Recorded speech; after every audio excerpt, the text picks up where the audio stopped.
Howdy, you beautiful souls. Hope you're having a blessed day today.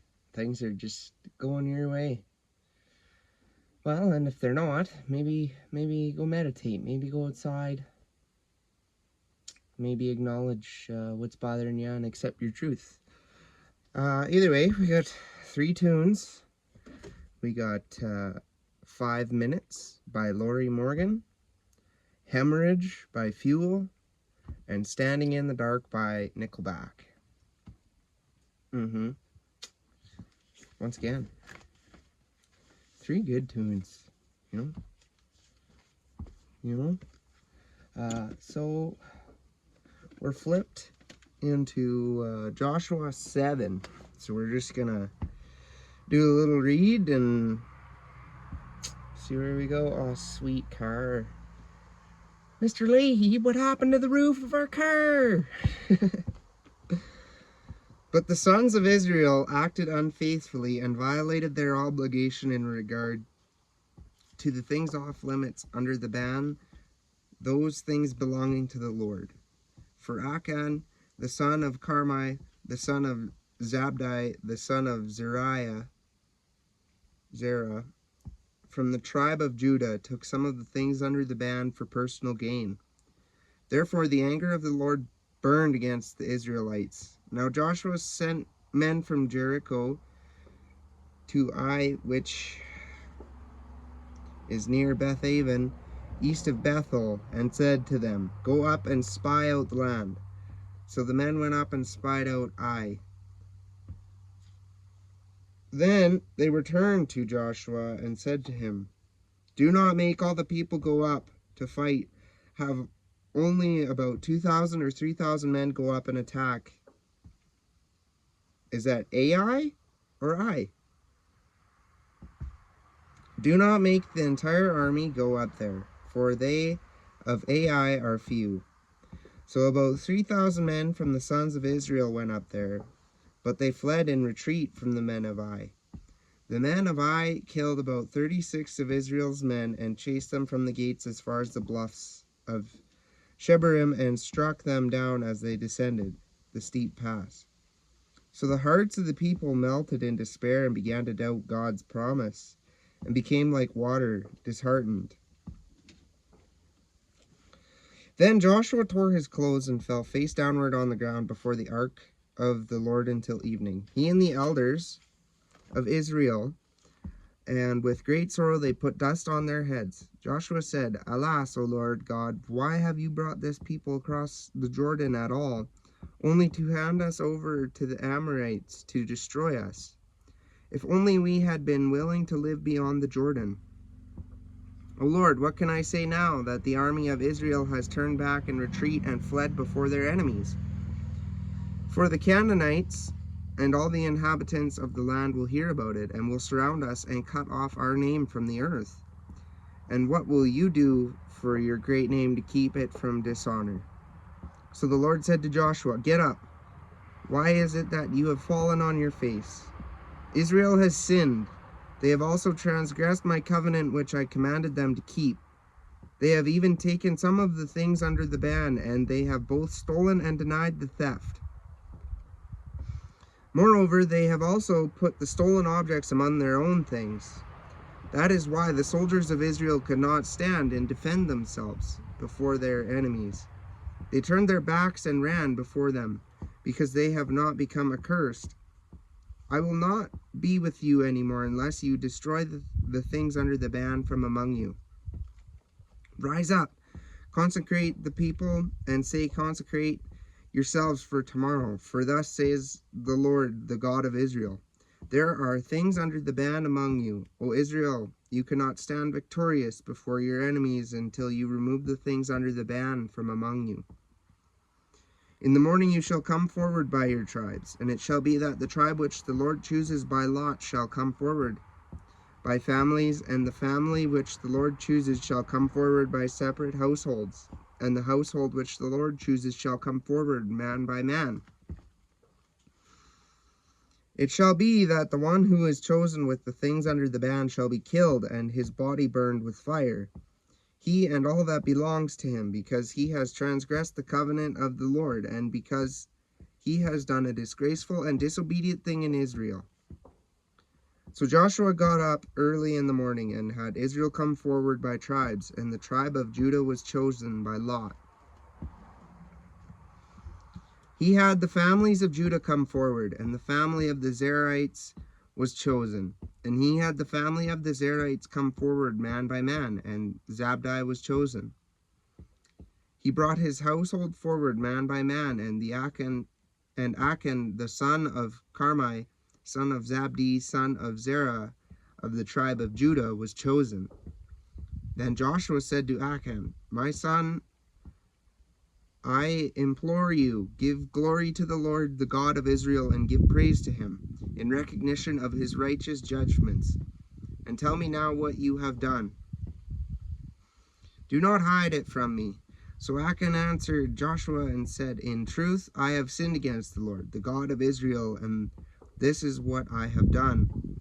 When I saw among the spoils in Jericho a beautiful robe from Shinar, southern Babylon, and 200 shekels of silver and a bar of gold weighing 50 shekels, I wanted them and took them. Behold, they are hidden in the ground inside my tent, with the silver underneath." So Joshua sent messengers, and they ran to the tent, and they saw the stolen objects hidden in his tent, and with the silver underneath. And they took them from the tent and brought them to Joshua and to all the sons of Israel, and spread them out before the Lord. Then Joshua and all Israel took Achan the son of Zerah, the silver, the royal robe, the bar of gold, his sons, his daughters, his oxen, his donkeys, his sheep, his tent, and everything that he had, and they brought them up to the valley of Achor. Joshua said, "Why have you brought disaster on us? The Lord will bring you disaster this day." Then all Israel stoned them to death with stones. Afterward they burned their bodies in the fire. Then they piled up over him a great heap of stones that remains to this day. Then the Lord turned from the fierceness of his anger. Therefore the name of that place has been called the Valley of Achor, disaster, to this day.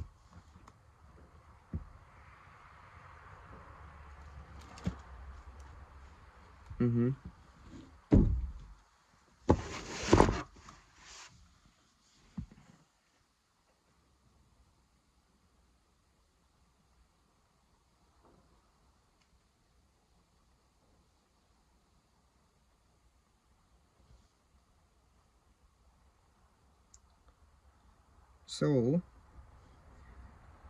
on my little walkie poo, I had, so I feel like a lot of people struggle with their sense of identity, of who they are. Don't get me wrong, I mean, I get stuck in this, and I have been stuck in the parts of, who I'm supposed to be, or trying to put on a mask, or trying to be somebody that I'm not. And I feel very called to just put this out here that I am stepping into who I'm supposed to be, and I'm supposed to be sharing a message with people. And right now it's in the stages of, I have a vision of where I want to be with this. Right now it's just the in between, you know what I mean? It's just kind of the, like when you fast travel in a video game, like what happens when you're fast traveling, you know what I mean? Like if you're to think of that as reality, and you could just go and skip to the good part, what are you missing in between, you know what I mean? So that's where I'm at. For me, is I have a set vision of where I want to be in a certain amount of time, kind of thing, right? And right now it's just the fun part of getting there. It's all part of the journey, you know what I mean? And in doing that, I have to understand that I constantly am working on bettering myself and just being as true to myself as I possibly can be, And I feel like, yeah, a lot of people struggle with that, or they try and be something that they aren't, or, you know, in this crazy world we live in, like it seems to just become so socially normal to just, I don't know, this is an example. I have met people that, like, going out partying and that kind of lifestyle is for them. That is like their identity. And sure, I mean, yeah, if that's what you think, all the power to you. My honest opinion, once again, this is just viewpoints, is that you, when you're going out and partying all the time, like, this is something I've learned for myself, is you disconnect from who you are. You're looking for something outside of yourself. Yeah, sure, go out. Like, for me, I go out every once in a while. Don't get me wrong, I love dancing. I would love to, go out and just dance every once in a while, kind of thing, It's good for the soul. At one point in my life, I went out and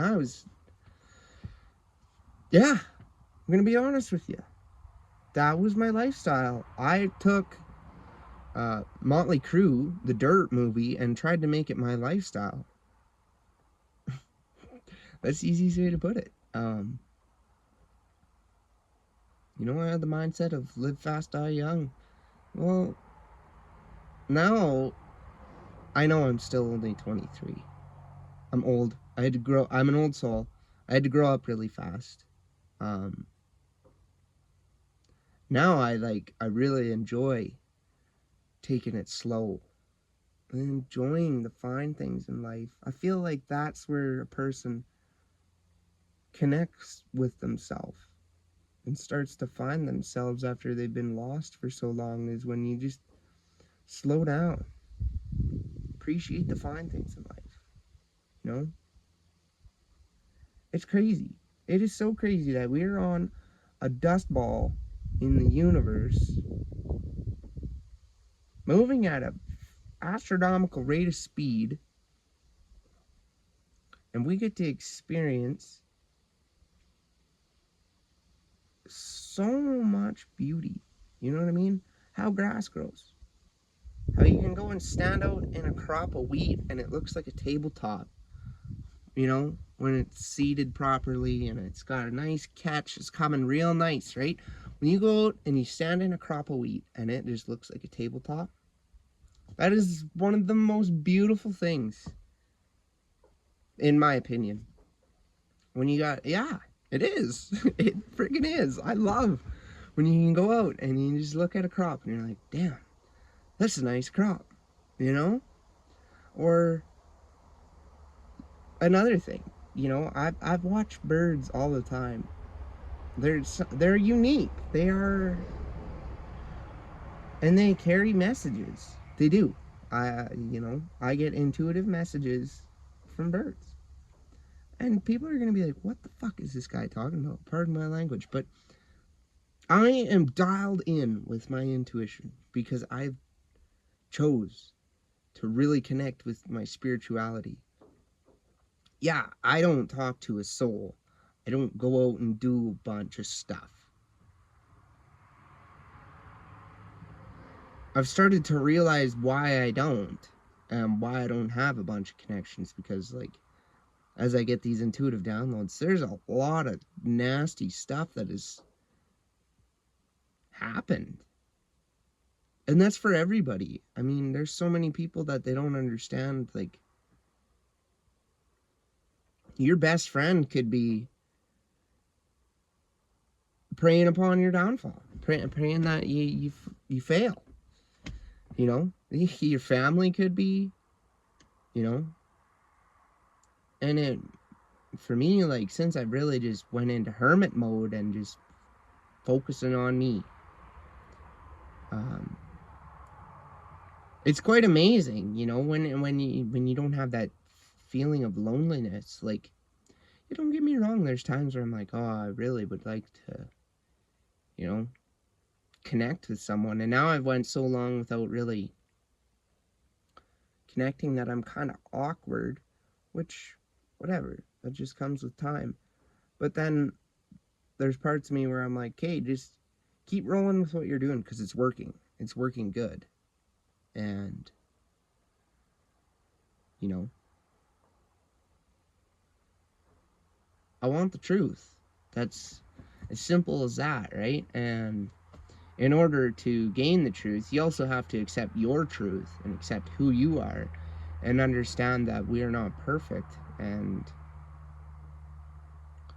you know, we're all guilty of certain things. It's the aspect of how we own up to it, how we work on not doing that, continuously doing that. You know what I mean? And once again, I'm just rambling. We're just going all over the place. Whatever. Like, I'm just talking. That's all I'm doing. Because I know it's going to help someone. So, yeah, I mean, in this day and age, everybody, there's a loss and a lack of identity. You know? And I feel like a big thing for myself is I started to identify myself as a son of God, as you know, and it's been quite beautiful, you know, that I've been really working on this relationship with him. And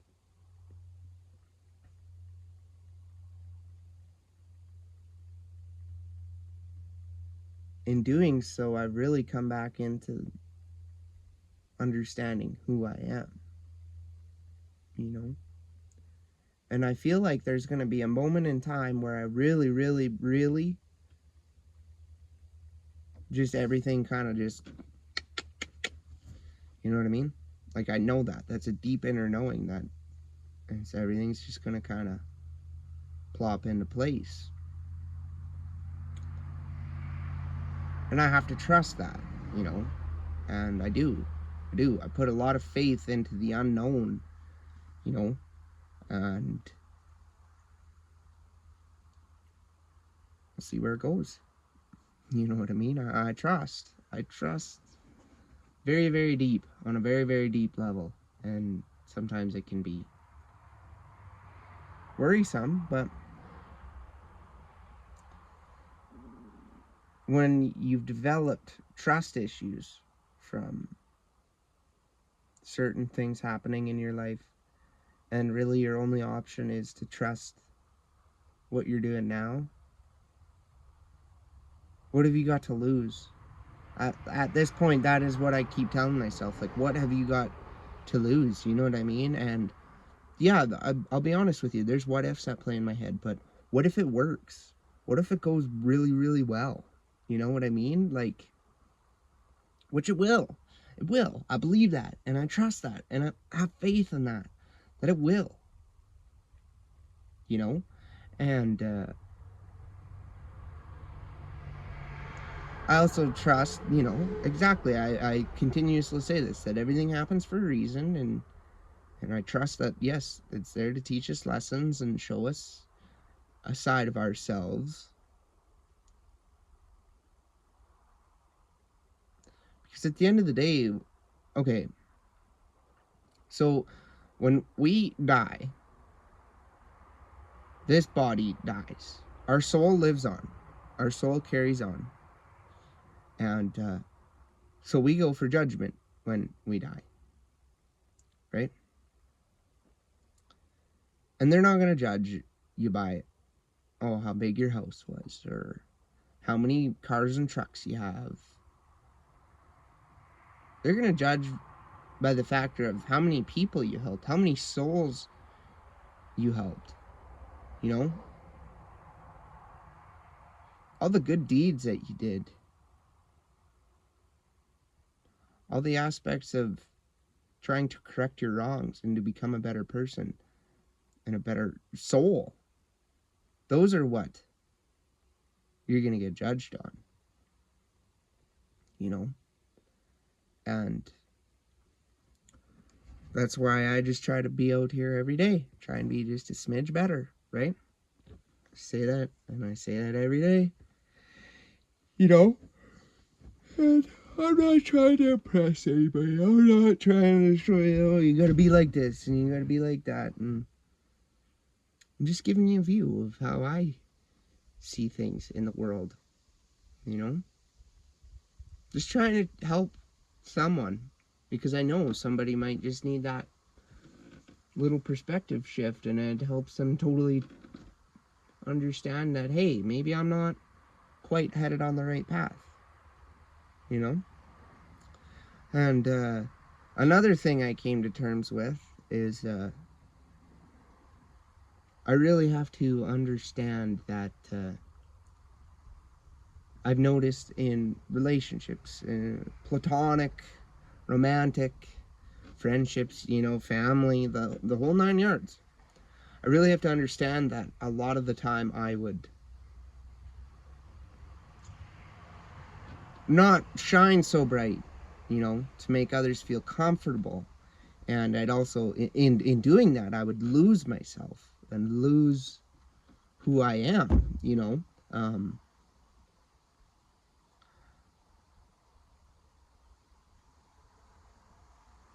And here's an example, you know, I asked a romantic partner, like, hey, I would really like to, you know, maybe get a gym membership. And I would really like to strengthen our relationship with God. And well, it turned into, well, no, I don't think we need to work out. And you can read me the Bible. Well, no, I want to read it together. I want to learn about it together, you know. And I started to realize, once again, now that I've just been doing my thing, is they were comfortable with where they were at and didn't want to up level. And in doing that, obviously, I have been persuaded quite easily majority of my life, and have always looked for everybody else's opinions and such, that it was affecting my development, and I was just kind of staying stuck. And that's where I'm like, okay, I gotta do this for me. I gotta develop. I gotta, you know, I want to better myself, and that is your choice to stay comfortable where you're at. Don't get me wrong, it's uncomfortable, this journey. But it's going to be so worth it at the end, and I know that. The path less traveled is always more worth it. And I'm not here for instant gratification. I'm here for that delayed. Because that delayed, it hits harder. And it shows up. When it shows up, it's usually always more than instant gratification. It always is. You know, because it builds up. Just like how much time I put into Mustard Tiger. And the first time I got to drive that truck, and I was just, it was an old truck with, you know, certain amount of miles, rusted cab corners, rocker panels. It was a straight pipe 390, louder than ever. Driving this thing in downtown Calgary. And the amount of people that are just like, whew, looking at it, they're mad, you know, the whole 9 yards. People are upset because it's an old gas guzzling big block. And then the other people are like, right on, you know? Like, at the end of it all, you got to take your balance of the negatives and the positives, and you know, all the setbacks that I had on working on it, and all the positives that come out of that. You know, that was so worth it. At the end of the day, every bit of doing that truck, every delay, all the delays in that, all of it was so worth it in the end. And yes, it sits right now with a piled up motor. Of course, I got plans, you know, and I've also said that, hey, if that truck I don't know what's going on in life. For all I know, somebody scrapped the thing. And, you know, I don't know. I have not reached out back home. I choose not to because I am bettering myself. Right? So for all I know, I got to build a whole new mustard tiger, which right on. I got, the ideas I got for that rig for 2.0. Like either way, if it's that truck, when it gets a motor, it's going to get a revamp. Big time revamp. It's going to be, yeah. Yeah. So that's just a random thing I throw in there. Because once again, yeah, like the vehicles and the stuff doesn't matter, but that was art. That was a way of expressing myself. And I healed my inner child. I did so much healing working on that truck. Oh my gosh. That's why I talk about it the most and why it actually holds a spot in my heart, and why I've also come to the terms with, if you love something, let it go. You know, to make room for new. Maybe Mustard Tiger's not supposed to be in this chapter. Maybe it's the next one. You know what I mean? And that's where I've just come to terms too with, slow down. Slow down. You're doing yourself no favor. That was slick, man.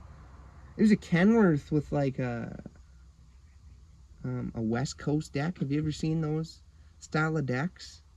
They're a nice flat deck, and then they drop in the center for your fifth wheel. But that was a Kenworth with one of those on it. That was, yeah, it was nice. It was black, purple. See, once again, there goes Lane just spotting out slick rigs. And it's real funny. I always have said this as confirmations. When I'm talking about this kind of stuff and a loud car or truck goes by, you know, that's a confirmation. The loud noises, or you get sirens or numbers or something that really catches my eye like that, I feel like that is a confirmation to what I'm talking about. Just something that my intuition has allowed me to see in a perspective, a higher perspective. So I mean, yeah, we'll do some quick cards. We're not at 30 minutes quite yet. Look at this. Yeah, we're gonna go with that one because, you know, it's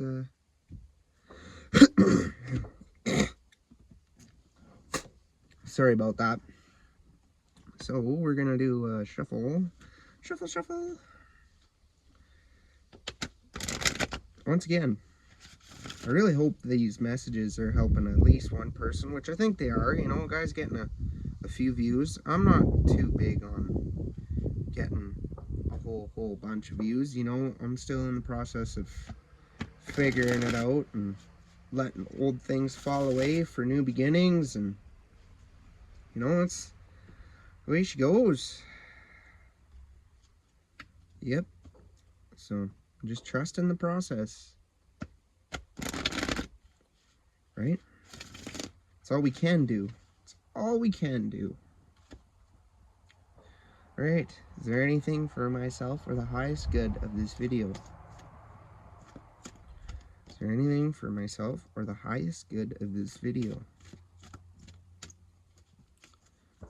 Is there anything for myself or the highest good of this video? I don't know, man.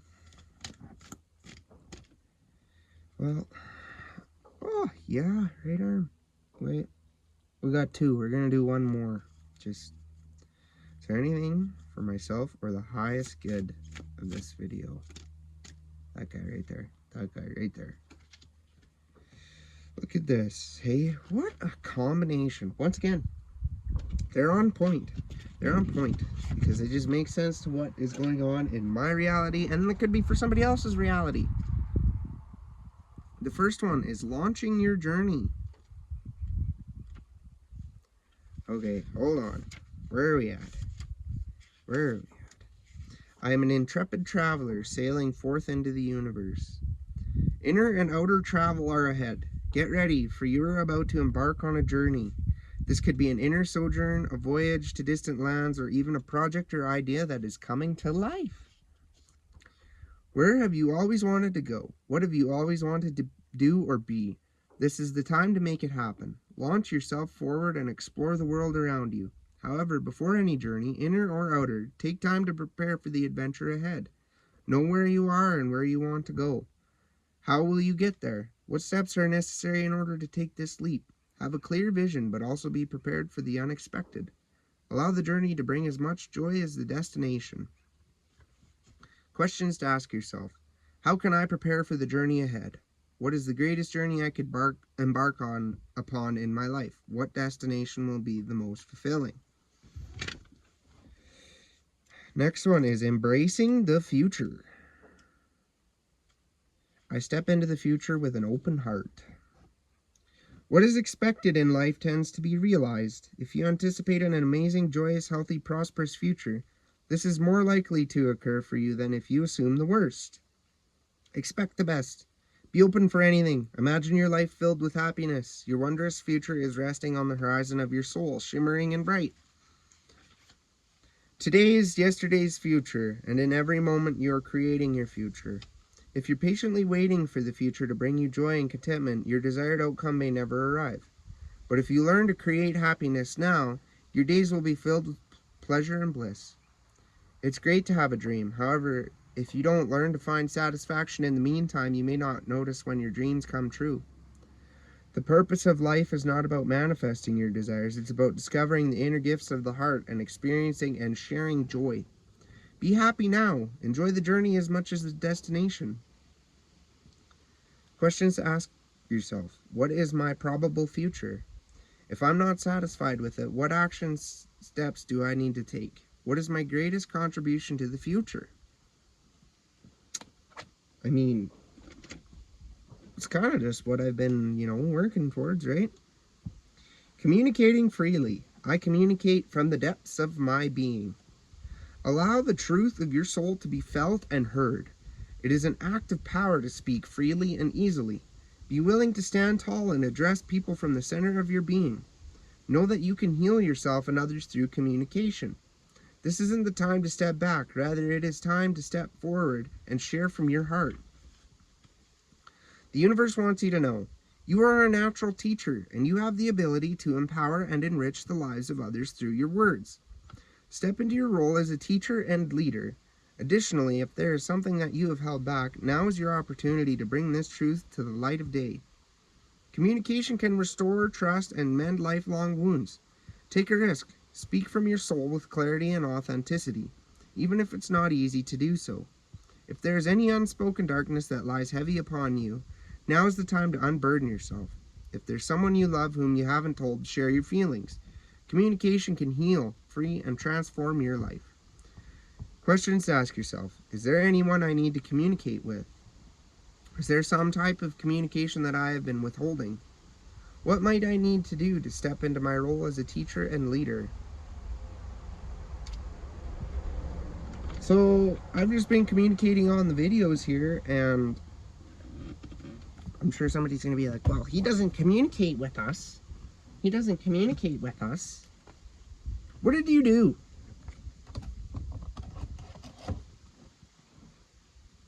To make me not communicate, because obviously the old bullshit detector on Laner picked up, and he just said, all right, gonna cut. And I know there are people that are like, I didn't do anything. I don't know why you won't communicate with me. And I want to say I'm sorry for that. It'll all make sense really, really quick. It will. There's some shady business going on behind the scenes that, obviously I don't know all the full details, because I'd probably go into completely lose it mode and do something not the greatest. And so that's where my intuition gives me certain things, tells me certain things about what's been going on. And yeah, I mean, it sucks. I just keep moving forward and understand that I'm here to speak a message and trust that everything's going to play out exactly how it's going to play out. And I believe that, and I believe that there's good in this world, and that I am spreading a positive message to people. So to the people that are like, I don't know why he won't talk to me. I'm just working on myself right now. I'm communicating with you through the video to tell you that I'm doing this.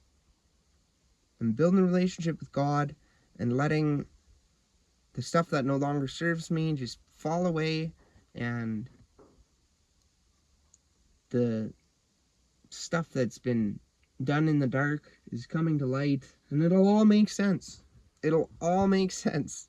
So, anywho, I hope you enjoyed this video. Probably gonna take a couple days off here, maybe. We'll see. There's a Weldon video coming. And yeah, anywho, I hope you enjoyed this. If you made it this far, thank you. I love you. I am proud of you. I appreciate you guys. I do appreciate everything in life, and you have to be grateful for everything that has happened in your life. Anywho, have a blessed day, and you take care.